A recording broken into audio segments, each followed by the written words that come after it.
Good morning, everyone who is coming into the room. I'll let your audio connect. Welcome to today's webinar in our Sexual Wellness Professional Development Series, hosted by the Centre for Excellence in Rural Sexual Health. My name is Ash Colhoun. I use she, her pronouns, and I'm one of the Sexual Health and Wellbeing Project Leads at SEARCH. I want to begin by acknowledging the traditional owners of the land on which we are on. For myself personally, here in Bendigo, that's the land of the Dja Dja Wurrung and Taungurung people. But wherever we are zooming in from in Australia, we are on Aboriginal land. I want to pay my respects to elders past, present and emerging, extending that respect to any Aboriginal and Torres Strait Islander people who are here with us today, and those whom this work affects. It is my pleasure to introduce Esme and Susan James with the topic today of unpacking sex statistics, bringing the conversation to social media. Esme is best known for her series Kinky History, which has 3.5 million followers across social media platforms. Esme is a PhD candidate and her thesis traces an aesthetic of the erotic across 18th century literature. Dr. Susan James is an outreach fellow in the School of Mathematics and Statistics at Uni Melbourne. She's passionate about bringing the joys of math and statistics to students of all ages. Esme and Susan published Kinky History in 2023. So there you have it. We've got, like it says on the side, a mother-daughter duo, a mashup of sex and maths. What a fun concept. Really looking forward to your presentation today. Thank you so much, Esme and Susan. And I'll just let people know as well, please put your questions in the chat and Esme and Susan will be able to answer those as we go along, and we'll have some time at the end as well. Thank you so much. Thank you so much, Ash, for such a beautiful opening. That's woken me up now. I'm officially ready for the morning. So before we start, I think we also want to just spend a moment acknowledging that we are zooming in today from the lands of the Wurundjeri people of the Kulin Nation, and also pay our respects to past and present, and also acknowledge the traditional custodians of the land on which anyone else may be zooming in from today. Thank you so much for coming to our talk today on sex statistics as the mother and daughter academic duo. Ash, you've given such a beautiful introduction to both of us. So we're both based at Melbourne University. I've just given the completion seminar for my PhD thesis, so I'm on the final few stages now of getting through. And my work is in the emergence of pornography in the 18th century. But more broadly, on social media, I work on Kinky History, which is looking at the presentation of sex, identity, and gender from ancient world until now. And I come from a very different background. So as Ash said, I run the outreach team in maths and stats. So basically, I've just spent probably the best part of the last 10 years touring around Australia and regional areas, trying to get young students to understand the importance of maths and statistics and just get them engaged in that way for their, just to kind of let them know that both, maths and stats are actually really important for us in terms of telling stories, understanding the past, and then predicting things for future. So it's something I'm really passionate about, that and an education for everybody. Something that went exceptionally well when I went into literature and the study of history, her mathematical enthusiasm. But, over the last few years, we have put our two very different faculties into conversation. I think sex and statistics can feel like such different and incompatible topics, but they're not. And that's what our work over the last 2 years has been to do, to see what stats can tell us about the world today, and also what we can learn from research from the past as well. So in the course of making my TikTok series Kinky History, which kind of blew up over the course of lockdown, Mum decided to approach me one day and suggest that we brought statistics into the conversation. I think your line was something, well, it was just, no, you kept going on and telling us that history just keeps going round and round and round and round. And so I kind of said to you, well, where are we on that circle now? And you just looked at me and said, how would I know? And I said, well, here you are. Here's a pile of research papers. Let's actually have a look at what's going on in the modern age. And so I think this was like that height of bubble households in lockdown. And so with the confidence that's instilled in you with a bottle of wine, we decided to look at our first video on understanding what sex is and how we can learn about that from statistics. We posted this video online, again, with the confidence that you have after a bottle of wine. And long unbeknownst to us, this video ended up leading to a funding from Screen Australia to actually create a series together of a mum and daughter duo discussing sex and statistics and unpacking what these statistics can do to give us a snapshot of the contemporary world of Australia in terms of gender identity and sexuality. So I guess, you know, before we kind of go into that, what we've learned and how to do it, I thought it was just best to give you a bit of an example of what we created as one of our very first TikTok episodes with Screen Australia. Hi, let's talk about double Ds, dildos and degrees. Did you know that, statistically speaking, people with a higher level of education tend to be a lot more sexually liberal? That's correct. Did you know that a national study showed that if you've got more than 10 sexual partners in your lifetime, you are far more likely to study at a higher level? And it's not just body count that tends to rise.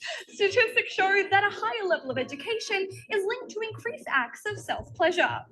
And if you have a tertiary degree, do you know that you're twice as likely to self-pleasure than those that don't? And an increased likelihood of identifying with a queer sexuality. In fact, 65% of people who identified as homosexual had a post-secondary education. That's not too surprising. Higher education is generally linked to the development of more liberal ideas and the debunking of social taboos. But it can teach us about the important role that education plays in increasing our sense of sexual empowerment. And it reiterates the importance of education for everyone. And if you enjoyed this lesson today, remember to keep joining us for more sex statistics. And out of curiosity, Mum, how many degrees did you say you had? 5, was it? Shut up, Esme. So that's just a little snapshot of the series that we created, which ended up being a 15-part documentary that was released towards the over the course of 2022. Yeah, but when we started the series off, when we first been given the grant by Screen Australia, we were just going to base it on the recent research that had been around. However, we just kept finding that we were sort of knocking our heads against walls because most of the really big national surveys took place over 10 years ago. And that's the norm because it takes a very long time for them to collect the data and then process it and then put out all the academic articles based on it. But we thought, well, 10 years is a very, very long time. It was actually coming up for 11 because of COVID. Things actually got delayed for the next national survey. So we decided that in order to create this series, we would actually put out our own survey on social media just to kind of get a little bit of an idea about whether things were still very much the same as they were 10 or 11 years ago. Esme has it wasn't such a big social media audience then, but when we put the survey out, we thought we maybe might get us a few hundred people responding. And to my absolute nerdy delight, something with people who collect data will really understand. We got nearly 15,000 responses to our survey, which completely blew me away that people were taking the time to fill this survey in. The survey was conducted with almost exactly the same questions as the national survey so that we could have them in a comparable format. So when we were looking at the data, it was the same. People may think that because it was social media, though, that it was a very biased survey. And to some respect, that's what we say. It can't be generalized to the general population, but all surveys have their bias depending on where you're collecting your information from. And to get the results of 15,000 people that's a lot of people. So you can't just ignore the results there. We did find that a lot of our respondents, though, were primarily females. That's more than 70% of females. but we did get some really interesting statistics that came out of it. And we're telling actually very much the same story as the national surveys were, but have shown that things have changed a lot in the last 12 years in terms of particularly things like females being more sexually active in terms of how many partners they have, and generally catching up on the data that they had from males before. And I must say that we also did open our survey up to some a lot more boxes. Yeah. So rather than just people being, are you heterosexual, are you homosexual, we had all sorts of other categories in there, like bisexual, but also we went through and we had other things like put other in, let people define themselves. And that's one of the things that blew our mind. Yeah. How many different ways people define themselves? I think in the end, we had over 50 different categories of which people wanted to explain their gender and or their sexuality. And that was something that in previous research, especially national studies, those categories are often disregarded. The results that are gained from the other category get completely disregarded. So one of the things that our survey did that hasn't really been done before is not only give space for that kind of qualitative information, but to also then do this comparison that isn't very binary orientated. And that was incredibly eye-opening in terms of results, because there are people who want to be seen and to be heard within these surveys, and that was one of the big initial responses that we had. And coming back to the kind of idea of sexuality, and yes, this was by a survey in the way that it was one video posted on my social media and largely from my following, so it is biased. However, one thing that really spoke to us is that if you ended up, when it came to sexual identification, if you added up the people who identified as homosexual, queer, bisexual, and other categories under there, that actually added up to as many people as the heterosexual category. And I think that is speaking a lot to the ways, not that our sexuality is necessarily changing, but when we are given terminology and understanding of how we can conceptualize our experiences and desires, we start to see a much more diverse spread across the board. Yeah. And this is particularly so with the younger generation. So I mean, when you actually take the data into and you look at, you know, whether they're in the age bracket of 20 to 29 or 30 to 39, these are very, very different, obviously, to the people that who were also completing the survey, who were like in the 50 to 59 category. But we also found that one of the interesting things, which on the screen, is that less people are actually having what they define as like vaginal intercourse, which may seem odd. People think, well, that's maybe because you've got, you know, so many homosexuals in your survey, and that was not the case. That it was actually to do with the fact we had so many people between 20 and 39 in there, and particularly the people between 20 and 29 were on the whole having less partnered activity. Yes. And so it's these little things, they surprised us, because you keep hearing, oh, this younger generation, they're doing this and they're doing that, but it's actually not necessarily the case. And then there are a lot of other research studies that are actually also showing the same thing, that a lot of the younger people are actually maybe even being a little bit more cautious. And there's a lot more dialogue that's going on with the younger generation in terms of how their relationship status is, you know, actually having that conversation with each other about how they want relationships to run. And I think when we're looking at this stat in particular, the whole point about doing all of these surveys is to see what these statistics can tell as stories. And even in itself, looking at what is, I guess now quite a widely spread statement that young people are having less sex, actually says a lot about how conversations and open dialogue about sexuality and sex behavior can lead to more informed decisions, can lead to more conversations of consent, relationship status, even more autonomous sexual activities. People people are still, engaging in masturbation at rates, in fact, higher than were previously reported. But, really what this is about is telling the stories behind the statistics. So after we completed our sex statistics series, we were incredibly fortunate that I was approached around this time with a book deal to turn Kinky History into a book. And it was within the second conversation with the publishing house that the editor suggested bringing Mum in as a co-author for the book and talking about the fact that sex statistics and what it was doing in giving a contemporary conception of sexuality matched with information from the past is an incredibly important conversation to be having here and now, because it is very easy, especially in the age of Instagram infographics, to see a statistic and believe on its surface what it is saying.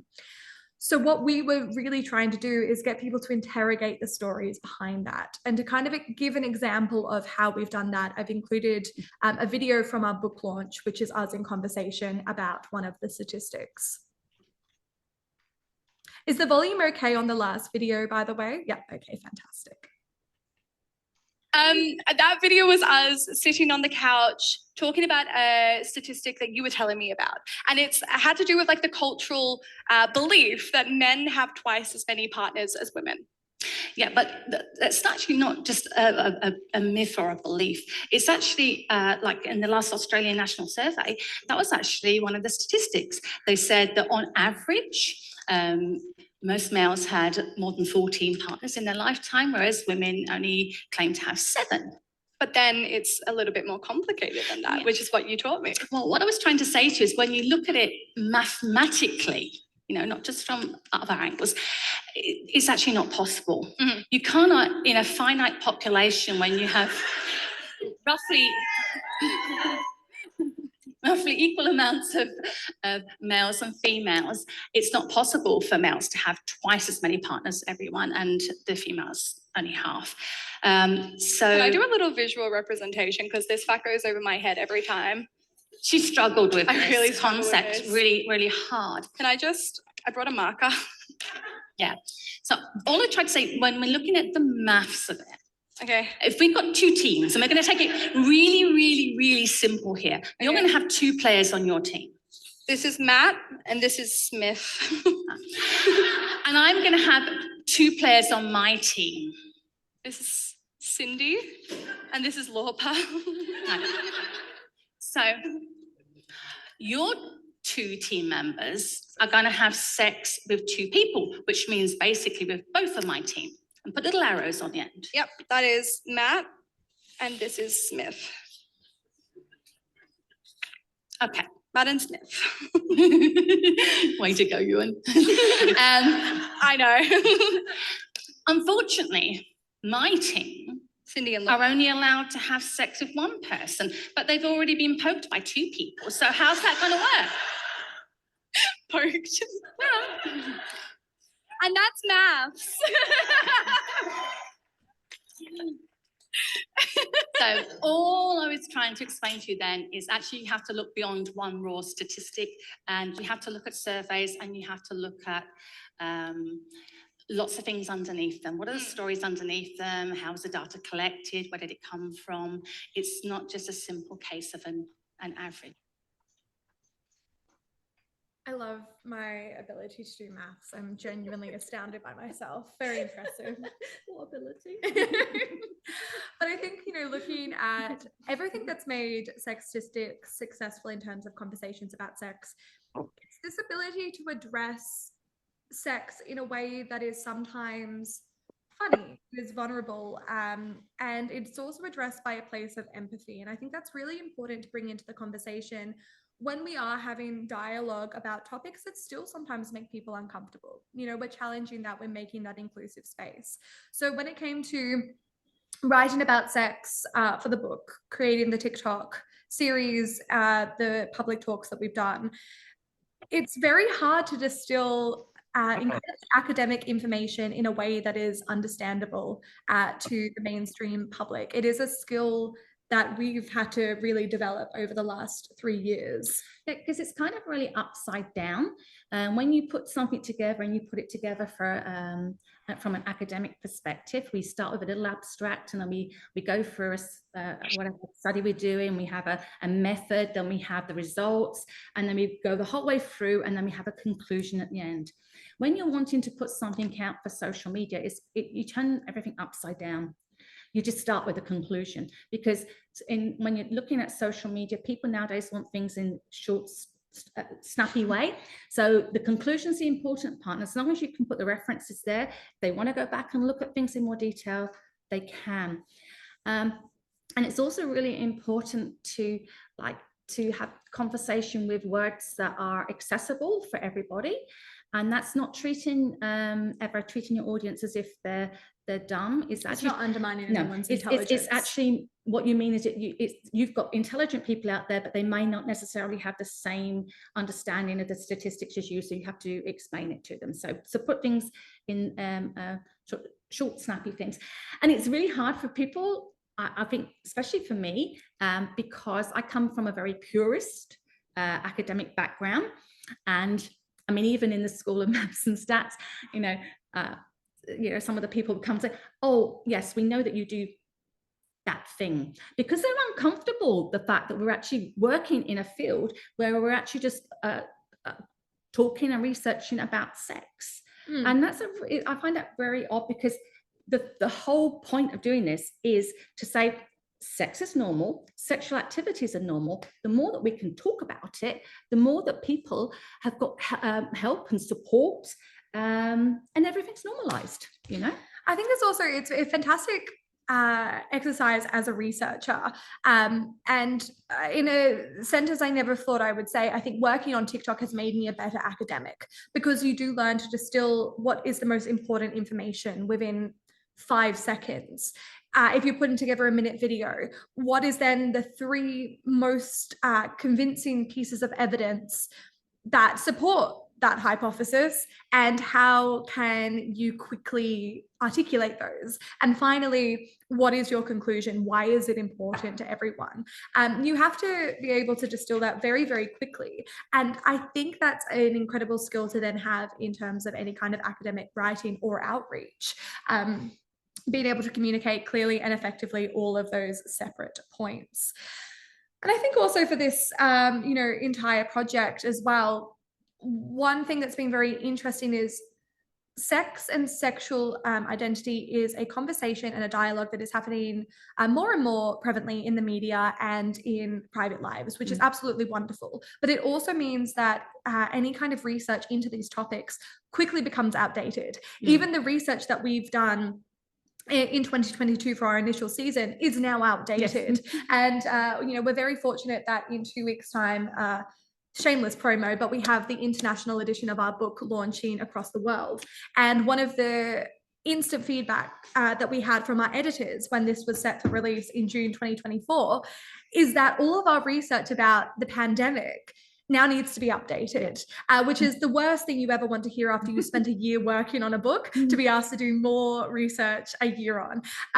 But it does speak to how quickly and these conversations are evolving, which is really important to be able to support research that's being done on the ground, whether how large or how big it is. So to kind of give a little bit of an example of that, I do have another video for you, because I clearly love videos, but I wanted to look at one video that we did, again, probably outdated now, but after we started to gain statistics about how our love life had been affected by lockdown.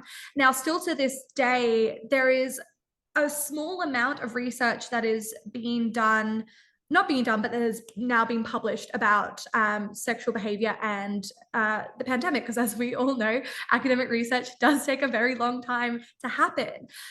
So even when we started talking about these topics, even we were a bit like, but we were looking at stats from sex toy stores. We were looking at reports of sexual experience to kind of articulate what was going on. And our work in Love on Lockdown was probably some of our most successful, just because people were eager to hear about it. Has the pandemic made us kinkier? Well, our online sales seem to suggest so. Around the globe, there's been a dramatic increase in the number of toys purchased. And these are toys much more suited to Andy's mum. During lockdown, masks and sanitizer weren't the only products to increase in popularity. One survey showed that 11% of their population bought a sex toy, and 24% of them were buying it for the first time. And it didn't take us very long to decide to add a little spice to our lives. Within 48 hours of lockdown in New Zealand, bedroom toy sales tripled. And though the entire world saw an increase in buzzing bedfellows, there was one country that soared above the rest. Because no one does it quite like we do it down under.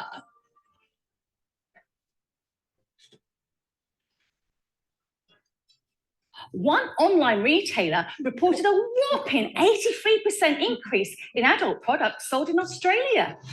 It seems lockdown inspired us to lock one another down. Out of all of the products, bondage and restraints peaked most in popularity. Come on, girls! Whether it was the absence of human contact Or general, I'm bored in a house and I'm in a house bored vibes. the pandemic has really gone a long way to normalising bedroom toys. So much so that we've seen a 10% increase in the amount of sex toys used in Australia. That's statistically significant. And the effect doesn't just stop at the purchase itself. This increase can lead to more conversations and education about the use of bedroom toys. So let's be glad it wasn't just toilet paper that was flying off the shelves. I forgot about our exercise sequence. But I think, one of these videos was a fantastic example of the fact that when we're talking about sexual research in particular, there's a tendency for a lot of the research that we work with to be incredibly medicalized, whereas the research that we were able to pull from and work with, a lot of this had a more cultural focus. How do our socio-cultural influences actually impact things like our fantasies, our desires, our sexual behavior? And lockdown was such a fantastic example of this, because we are seeing a huge global experience that changed things like your ability to have intimate partners, your ability to hookups, relationships, everything. We have to change our sex life.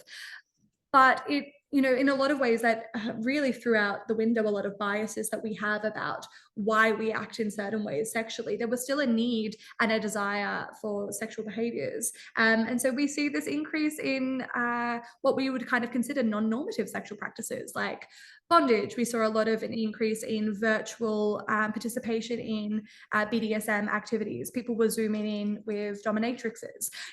We change the way that we approach sex. It becomes something that's disembodied, but something that can teach us a lot about how sexuality functions with individuals. And throughout all of this, the importance is that we actually just keep talking about it. And one of the things that we have learned very much from doing any of these videos or writing the book is the fact that it's a dialogue, and talking and everything should be out in the open, like us talking with each other. And that's one of the things that really has surprised us with all of the work we've done, is just basically most of it comes back to people saying it's really nice to see a mum and a daughter talking about these things. And we have so many comments that say, I wish I could talk to my mum that way, or the opposite, I wish my daughter would talk to me. So a lot of what we're doing is not just about stats, it's actually trying to put out there, have those dialogues, have those conversations, talk to each other, so that people feel safe and secure in doing that. Yeah. I think there's been a big sense of, even when we started this, and maybe it was a bit ignorant of us, but we didn't think that the mum and daughter setup was something that would be the most intriguing part of what we did. And in the end, it has been. Yeah. There's a sense of practicing what you preach. If we're going to talk about why it's important to have open dialogues to foster more harmonious and empathetic and safer relationships, not only with ourselves, but with other people, it's really important that on ground, it's also, you know, me speaking with my mum about these topics. Yeah. And I think it's also been something that's so special about doing this. So, you know, our next... We're having those conversations at home, having a conversation about things around the dinner table. You know, some of us are very, very strange, you know, when you're dealing with the research, but just for people to actually be able to feel that whatever they're doing, whoever they are, they can talk to someone about it, because that leads to them in the end safer. And I think through all of this, it's been a learning experience about how being an academic as well. We've really learnt to approach research from a place of empathy, opening a dialogue that's also cross-generational in many places has also helped us address our biases and prejudices. You know, one of the things that you've spoken so much about is over the course of this, you've learnt a lot about new things, new identities. Yeah, I've learned a lot about a lot of things.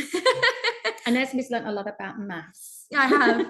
But I think also that cross-generational dialogue is really important to foster within academic settings, but any other setting that is speaking about sex, because there is knowledge that we can gain from one another that I don't think a lot of work that is done in this area is often working to foster. You know, you've taught me to challenge a lot of my beliefs. I've taught you to challenge a lot of your beliefs. And that's incredibly important when we are trying to do outreach essentially to normalize conversations around sex. And we want it to be accessible to people from various age categories as well. So it's been overwhelmingly positive so far. I just have one final video to play just to kind of finish off I guess the range of different media formats that we've worked within over the last 2 years, really. And this just comes from some podcast episodes that we've done together. What even is sex? I find it incredible that so many different people have completely different ideas about it. You've actually got people out there who consider deep kissing to be sex. That one absolutely threw me. But then you've got others, and it's only a very small percentage, but there's a small percentage, it's like nearly 2% of the population in the last Australian study thought that if they actually had vaginal intercourse, it wasn't sex. So I just don't know what they're waiting for. What has to happen? When you look at it like that, you actually think, well, that's ridiculous. That statistic's wrong. But it's not wrong. It's because some people don't think they've had sex unless they've had an orgasm. Absolutely. So you have to kind of read it into all of these things and just try and find the story behind it. What is it that these people thought that they needed to do? Absolutely. Having oral sex. 68% of people in the last study thought that wasn't sex. That wasn't sex. It wasn't sex, but 86% of them are doing it. So they're completely off the hook. But some of them are totally guilt-free when they're having oral sex, aren't they? I think another consistency in is always a glass of wine. That's most productive to great research across the board. Yeah, so I suppose that's a very good overview about what we do. Yeah. And then when people do want to go into that field where they're trying to get messages across, I think one of the things that you have to do is try to work out who you're trying to give the message to, so that you can actually adapt whatever platform you're using to those people, whether it just be we want to have a dialogue or we want to make something for people to see that's visual. It's who's your target audience, and how do they like to receive their information? And I think another really big thing to learn, I guess, that as a researcher is that social media is a very collaborative experience. It's not just a content creator who's putting out something and they don't receive any feedback. A content creator and their content is influenced by the comments and with their community. And when it comes to academics, that is something that's really shaking the perception of how we approach this research.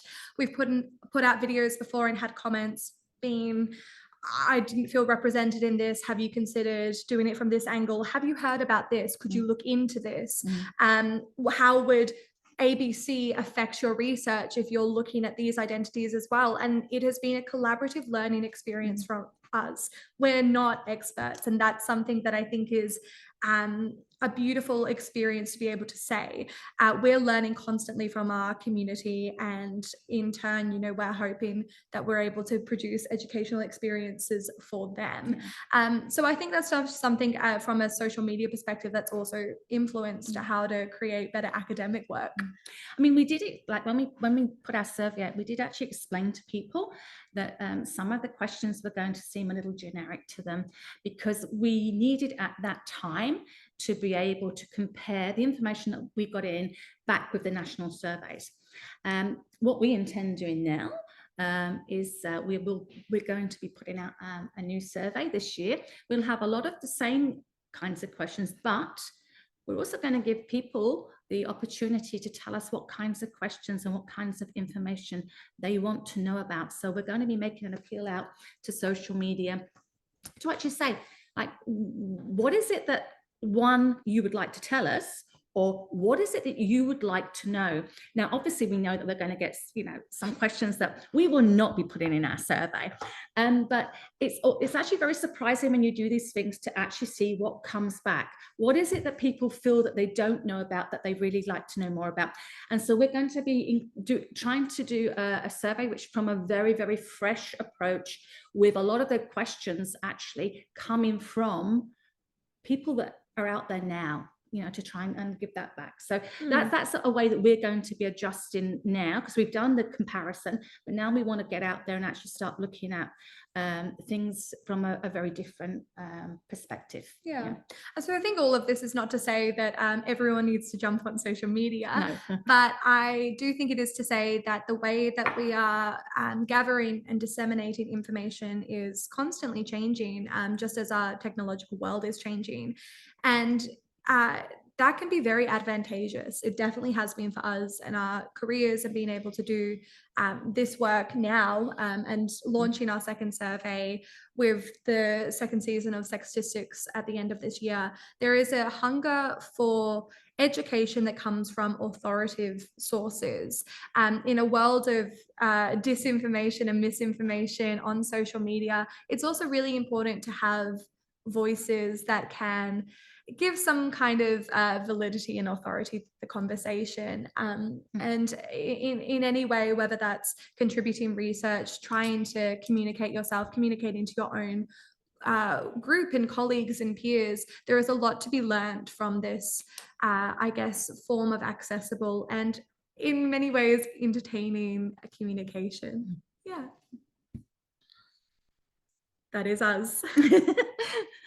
So I guess we'll move to questions if anyone has any. Thank you so much, Esme and Susan. I really enjoyed that. I found myself laughing through a lot of it. Such a fun way to present information. Please put your questions in the chat if you have any, but I've got one to start with. When you release something on social media, what are your measures of success? How do you measure whether or not you think that has been successful? A lot of it is actually not looking at like the likes and things like that, but it's actually reading people's comments. You know, most of our videos have had a huge amount of comments. A lot of them are like, thanks for opening this dialogue type comments, or I didn't know that. And you also get some negative ones too, but you know, but it's actually, I think to me, it's actually the comments and what people are saying that is probably the best judge of whether the video worked. Yeah, and we've had a lot of, I guess, yeah, it's definitely that qualitative rather than quantitative. You receive a lot of messages occasionally. We definitely have, from people saying that so-and-so video has really helped to influence and change their social view. It's helped them to open up a dialogue with their child. It's helped them to do various things. And feedback like that is so invaluable to what we're trying to say. Yeah, I think in terms of success of the videos, that's definitely a first and foremost what comes to our mind. We're not really interested in the whole how many people clicked on it, because people can click on things and then click straight off it. Also, as we know from social media, bad videos can go viral. So, you know, as lovely it is to say with some videos that, you know, we've received so and so many millions of views, that's great. That doesn't always instill you with confidence. That was a good video. And, you know, I think especially coming from an academic background, you always have that sense of imposter syndrome at every step of the way. So you're always questioning. So it's when you get comments like that, or even, you know, messages from colleagues around the world to say that they loved how their information from their research study was communicated by us. That's what's so incredible. Great, thank you. A question has just popped up in the chat. Any theories on why men and boys seem to be less engaged in this conversation? I think this has a lot to do with the fact and this is just speaking from, I guess, my generation, the community of women, a community, we'll call it the girls, gays and theys, but we've always been very productive to open dialogue and supportive communication amongst one another, because you need to do that to survive as a demographic. We need to be there to support one another. And when you come from the community of men and boys, there hasn't been, in many different topics, we haven't seen an open dialogue. We haven't seen an open dialogue when it comes to mental health. We haven't seen an open dialogue when it comes to sexual behaviors and everything. So to enthuse them about the importance of those conversations is something that can be very hard to do, but I think it is changing. I'm seeing a lot of, especially men who are later in life and are now reaching out for a sense of community, come especially to our like online community, and a younger generation of boys who are kind of seeing, I guess, the isolation that a lot of men go through who are older, reaching out and being part of this now. I think in terms of changing this, it's really important to make sure that men and boys are included in the conversation. They do know that this is a place to come for further information, and that can be very hard to do, I think, especially when we have communities that can be very rightfully, you know, focused on ourselves, because we've needed that as a survival. But now changing that dialogue is also incredibly important, which is what we've also hoped to do. I mean, as we said in the survey, it was predominantly female, 70%, but the 30% of males, most of them were younger.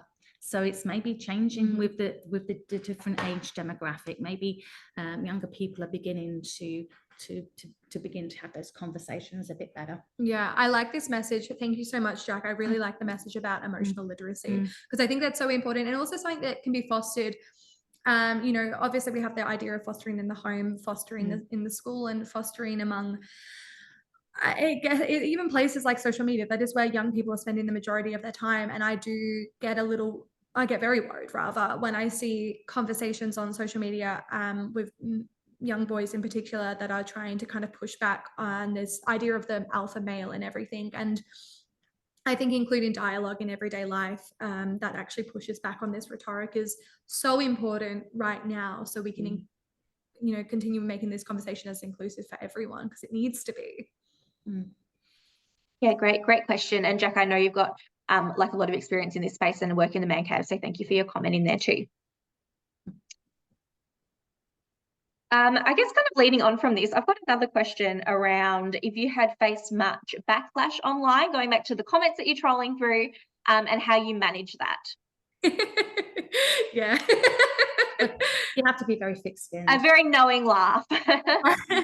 Look, I think at this stage I receive close to it would be about 100 hate messages per week via comments, emails, messages, and it is something that you do have to learn to get thick-skinned about. But also there's a big difference between hateful messages, and there's a big difference between constructive criticism. And I think one of the best skills that I've learned, and what really been taught by other people who have kind of helped me, mentor me in this space, is that the people that you want to take criticism from, and this goes to any line of work, so I think it's just important to hear, the people that you want to hear criticism from and that you should listen to are your loved ones, people who you consider and respect within the space that you work within, your experts, and just any experts and anyone that you look up to and respect. If any of those 3 categories of people are giving you feedback and saying something, they are probably the ones that have a good constructive criticism. Anonymous name people who are just saying BS, get off my page. They're not actually doing anything productive to help the conversation.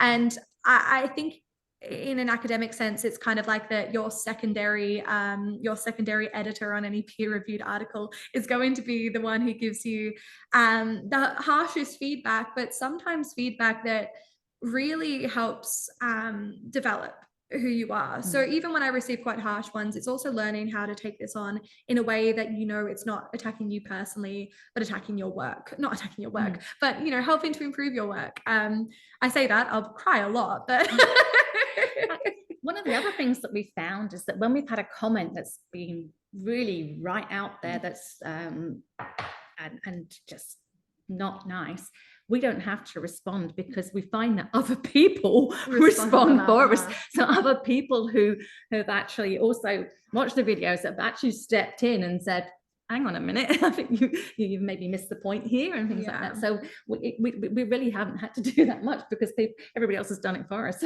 Part of what we're hoping to do on social media is also to help create safer environments online.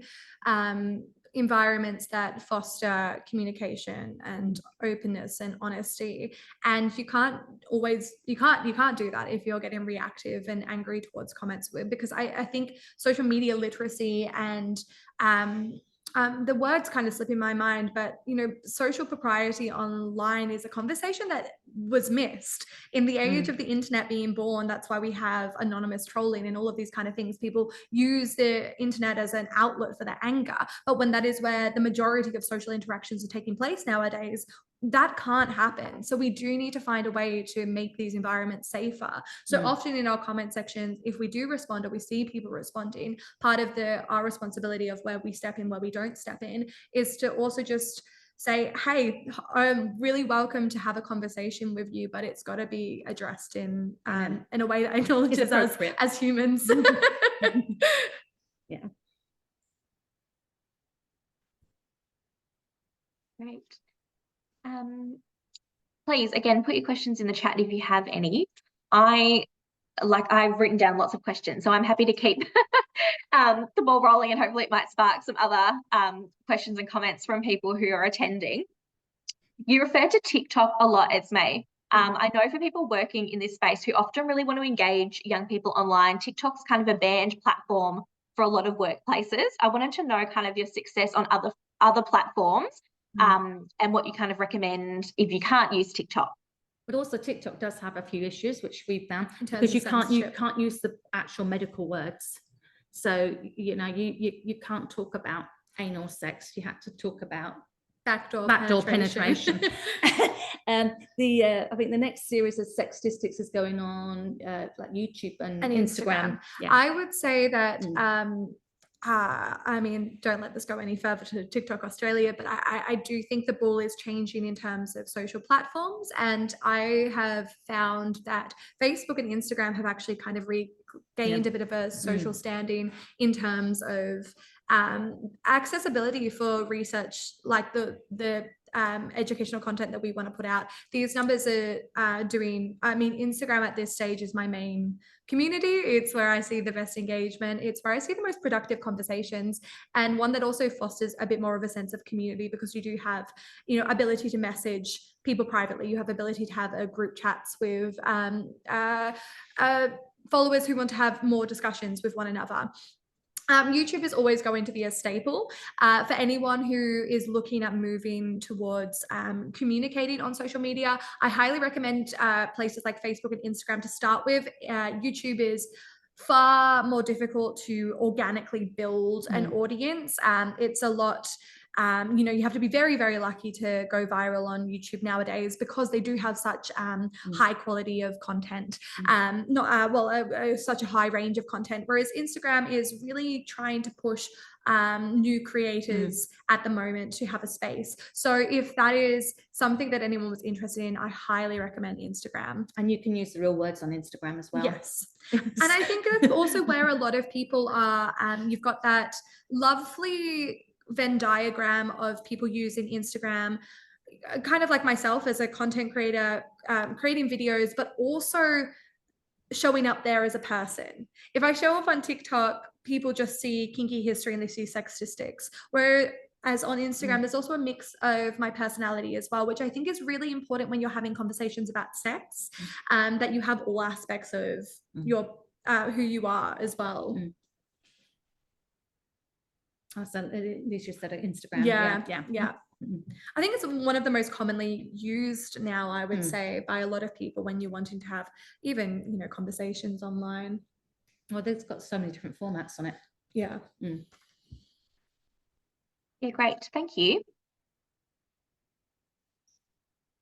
I guess maybe the last question I have, your book, Kinky History, would you like to give it a bit of a plug? What's it about? I know it's a bit different to the conversation that we've had today. Yes. Yes and no. So this is the Australian version of Kinky History here, which came out in October last year. And the book has, you know, what I do in my main kind of line of work, which is looking at sexy facts from historical figures from the past, saucy facts from the ancient world, everywhere until 18th century. I love the 18th century. But what this book kind of does differently to what I normally do on social media is that we put the past and present into conversation. These stories from ancient times and, you know, contraceptive methods from ancient Greece, the use of dildos in the prehistoric era are placed into conversation with stats and figures that we come up with today about the use of vibrators today, and how does that compare 100 years ago to when the vibrator was invented for men 100 years ago, but yet today men are the least likely to use vibrators. So what happened? Where's the social conversation and all of that, and how can we look towards the future? So it's been done in a very fun way. So it's been done as like they're sitting around a dinner party, and at the dinner party there are all these historical figures, but there's also the statisticians come in and the modern day figures, and they have dialogue. So it has got a lot of academics work in there. In fact, the summary of all the survey data is on the tables at the back. So all of that is there, and it comes into, we put it into context with what was happening in the past. But it's nice having the statisticians talking to the famous writers and everybody else. It's highly academic, but hopefully you won't realize it. And that's the joy of the book. You'll go through 400 plus academic references, but you won't feel it because everyone is around the table having a dialogue, and it's a good book to read with a glass of wine. So Great. I'll just read the comment. Fantastic work. Can see a lot of scope for exploring sexual health topics. Many research participants unaware of the risk of oral STI transmission, despite oral sex practices being part of their routine sexual repertoire.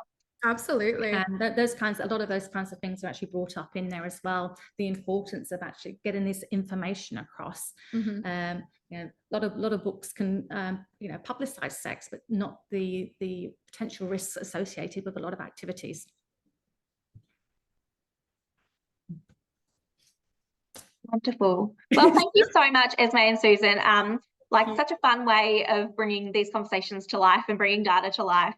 I'll look forward to most fun webinar I've been to in ages. Yes, I agree. It was a really fun, one and a great conversation. So thank you so much. I'll look forward to season 2. I'm not on TikTok because I can't figure it out, but I'm glad it will be on YouTube or Instagram. This webinar was recorded today, and it will be put on our YouTube page. Again, lots of thank yous in the chat. What a great start to the day. Thank you so much. I appreciate the time that you spent with us. Oh, and thank you for having us. This is a lot of fun. Thank you.